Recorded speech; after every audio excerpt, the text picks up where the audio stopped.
That's not gold paint on the bridge behind me. Those are tens of thousands of padlocks, put there by couples wanting to symbolise their everlasting bond. A bond that will no doubt hold them together into eternity as they steadily grow apart and more resentful of the other, eventually spiralling down into death, always wondering what would have happened if they'd made different choices along the way.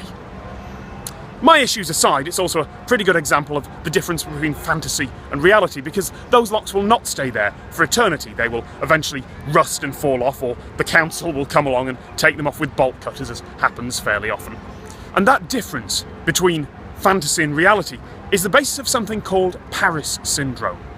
And what it is a syndrome that affected mainly Japanese tourists to the tune of about 20 a year, who would be so overwhelmed by the difference between their expectations of Paris as this city of light and romance and wonderful architecture and art and food and everything, and the reality, which is a fairly dirty and polluted European city, the same as London or Berlin or any other like it.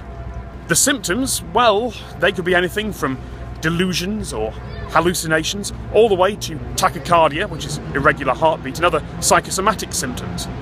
Is it a real thing? Well, it's difficult to tell, because it does have journal articles about it, and it does have scholarly references and news articles, but I suspect if you looked at most cities with a big tourist industry, you'd have a good number of people sent home just overwhelmed with jet lag and homesickness every year.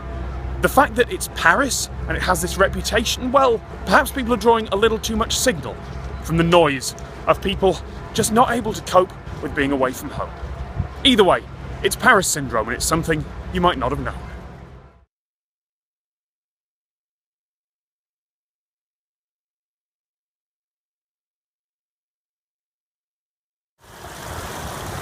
I think I found the Evian bottling plant.